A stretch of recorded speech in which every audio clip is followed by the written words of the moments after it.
Doctor Ruchika Sharma ji, सीधे आपके पास आते हुए, इतना आसान होगा क्या कब्र को हटा देना? चित्रा जी, यहाँ दो बहुत इंपॉर्टेंट मुद्दे हैं। एक तो ये है कि क्या औरंगजेब क्रूर शासक था, और दूसरा, अगर कोई क्रूर शासक है उसकी हिस्ट्री के साथ छेड़छाड़ करना, उसको ऑब्लिटरेट करना, उसको डिस्ट्रॉय करना कहाँ तक सही है। मैं सेकंड वाले पे पहले आऊँगी। हमारी हिस्ट्री में काफ़ी ऐसी चीज़ें हैं जो बुरी हैं, जो लोगों को अच्छी नहीं लगेंगी, जिससे लोगों की धार्मिक भावनाएं हर्ट होंगी। मैं एग्जाम्पल के साथ ये बात करूंगी। एक कुरम पल्लव ग्रांट करके एक इंस्क्रिप्शन है, जहाँ पर पल्लव राजा थे नरसिम्हवर्मन, और वो उन्होंने चालुक्य राजा, बड़े फेमस चालुक्य राजा थे पुलकेशिन II, उनके खिलाफ मोर्चा किया था।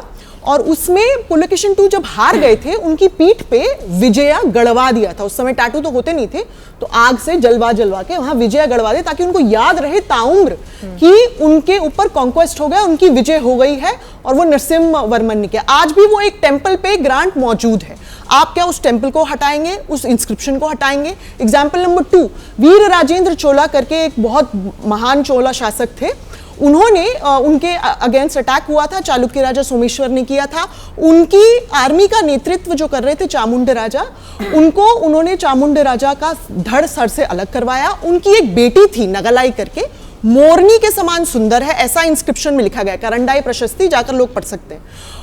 उन्होंने नाक काट दिया उस लड़की का इस वॉर से कुछ लेना देना भी नहीं था। शी वॉज अ सिविलियन, तो उसका नाक काट दिया। उनकी जो पत्नी थी, उनकी जो माँ थी, उनकी जो भी जितने भी हरम में उनकी रानियां थी, उनको उठाकर ले गए, उनको लूट लिया।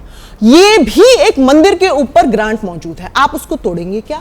क्योंकि भाई कितने लोगों की इससे धार्मिक भावनाएं हर्ट होती हैं। मेगुदी टेम्पल करके कर्नाटका में एक टेम्पल है, जो कि पहले जैन टेम्पल था, उसको फिर बाद में कन्वर्ट करके शिव टेम्पल बना दिया गया है। आज भी वहां जिना की मूर्ति मौजूद है, बीच में टूटी पड़ी हुई, जिसको भभूत से ढक दिया गया है। आप उस मंदिर को तोड़ेंगे क्या? आप उस मंदिर को हटाएंगे क्या? अगर आप इतिहास पे आ जाएं तो कितनी ऐसी बुराइयां हैं हमारे इतिहास की जो लोगों के धर्म को बहुत हर्ट करेंगी।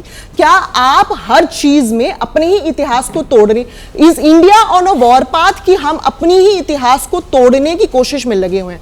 बाबरी पहले ही हो चुका है, सुप्रीम कोर्ट का जजमेंट आया था, it was an illegal demolition.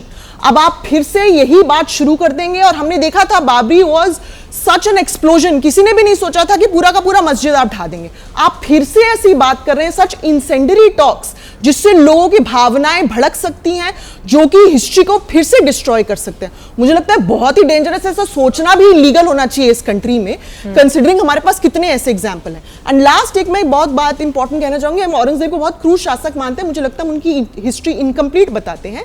कई लोग इसको महिमा मंडन कहते हैं, मैं कहती हूँ हिस्ट्री उनकी इनकम्प्लीट है। अगर आप उनकी ग्रांट्स की लिस्ट देखेंगे, जो टेम्पल को उन्होंने ग्रांट दिया, 1699 में एक टेम्पल है गोपमाऊ में, नौनिध राय करके उनकी इंस्क्रिप्शन है कि नौनिध राय ने यहाँ मंदिर बनवाया। औरंगजेब ने पैसे दिए टैंक बनवाने के लिए, शिव का मंदिर बनवाने के लिए।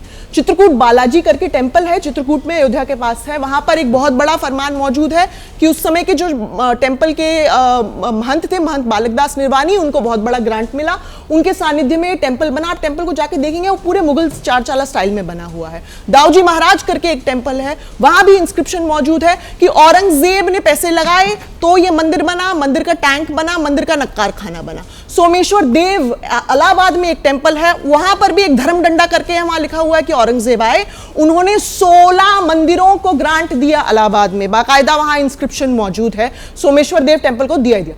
महाकालेश्वर मंदिर उज्जैन का, वहां पर हमारे पास मालवा के सूबेदारों का फरमान मौजूद है, जहां पर औरंगजेब ने बोला कि यहां पे नंदन दीप जो जलता है उनका, वो प्रज्वलित रह सके, इसीलिए 4 सेर घी का इनको पैसा मुहैया होना चाहिए। उसके लिए उन्होंने टैक्स फ्री लैंड ग्रांट्स दिया। फिर उसके बाद जैन्स को कितने ग्रांट्स दिए उन्होंने? शांतिदास जवाहरी करके सबसे बड़े फंडर थे औरंगजेब के एम्पायर में, मुगल एम्पायर में सबसे ज्यादा फंडर शांतिदास जवाहरी थे। उन्होंने अबू, गिरनार और शत्रुंजय के टेम्पल्स को ग्रांट दिया। किसने दिया? औरंगजेब ने दिया। उसके बाद मंगलदास बैरागी को ग्रांट किसने दिया? औरंगजेब ने दिया। गरीबनाथ सन्यासी को ग्रांट किसने दिया? औरंगजेब ने दिया। रामजीवन गोसाई को बेनी माधो ग्रांट का किसने दिया? बेनी माधो घाट का ग्रांट किसने दिया? औरंगजेब ने दिया। गुरु हर राय जो सिख गुरु हैं, उनके जो बेटे राम राय, उनको देहरादून में टैक्स फ्री लैंड ग्रांट किसने दिया? औरंगजेब ने दिया। मुझे लगता है हम औरंगजेब की हिस्ट्री इनकम्प्लीट बताते हैं।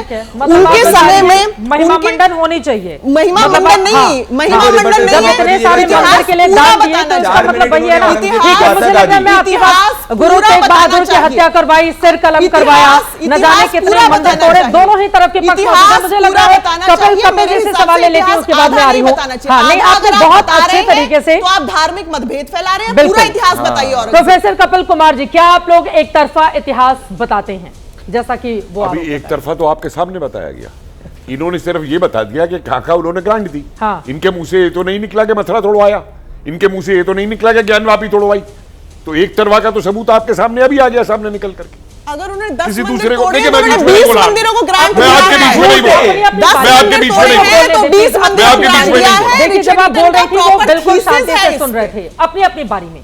कपिल कुमार जी, समझिए आप। हाँ। मेरा ये कहना है कि एक इतिहासकार के नाते जब उसने तोड़वाए हैं या कहीं ग्रांट भी दी है, तो हमको सारा अवलोकन करके फिर देखना चाहिए कि क्या कारण थे तोड़वाए, क्या कारण थे ग्रांट दी। ये है एक इतिहासकार का काम। इतिहासकार का ये काम नहीं है कि एक गिनवाता चला जाऊं और दूसरी को मैं एक तरफ करता चला। इसलिए इतिहासकार मत कहें अपने आप को, ये पार्टी लाइन है, पॉलिटिकल लाइन। इतिहासकार अगर है तो इतिहासकार दोनों साक्ष्य सामने रख के उनके ऊपर अपना जजमेंट देगा, खाली एक साक्ष्य के ऊपर नहीं जाएगा। जैसे शुरू हो जाता है कि उसने बनवाए तो ये क्रूर किया। क्यों था वो, आप बताइए ना। फिर देखिए, क्यों था? औरंगजेब का देखिए, ये तो छोड़िए। हाँ। अब दिक्कत यह है कि ये लोग जो इंडिपेंडेंट सोर्सेज है उस पीरियड के, मानुची को पढ़े जरा, 5 वॉल्यूम मानुची के। ये तो छोड़िए, संगीत को नहीं छोड़ा। संगीत बैन करा दिया अपने राज में, और जब संगीतकारों ने एक को कहते हैं जैसे प्रोटेस्ट टाइप जुलूस निकाला है वो लेकर के, तो लिखता है कि इसने कहा कि इनको इतना नीचे जमीन में गड़वा दो कि संगीत दोबारा उठ ना पाए। ये फैक्ट है इन्हीं की। एक वो भी महिमा मंडन कर रही थी, वो नॉर्वे की स्कॉलर है औरंगजेब का। क्या लिखती है कि औरंगजेब धर्म परिवर्तन नहीं करवाता था क्योंकि, और सबूत क्या दे रही है, क्योंकि उसके दरबार में जो रिकॉर्ड आता था रोज धर्म परिवर्तन का, वो नंबर बहुत कम होता था।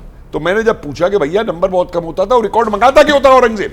इसका मतलब साफ है कि धर्म परिवर्तन करवाता था, नहीं तो रिकॉर्ड मंगाने की जरूरत क्या है औरंगजेब को? तब तो आप एक ऐतिहासिक खोज की दृष्टि से बात कर रहे हैं कि आप हर चीज को क्वेश्चन कर रहे हैं। कि इतिहासकार का काम है ये क्वेश्चन करना हर चीज को, ना कि इस तरीके से एक तरफी की चीज लेकर के चले जाना पूरे उसके ऊपर।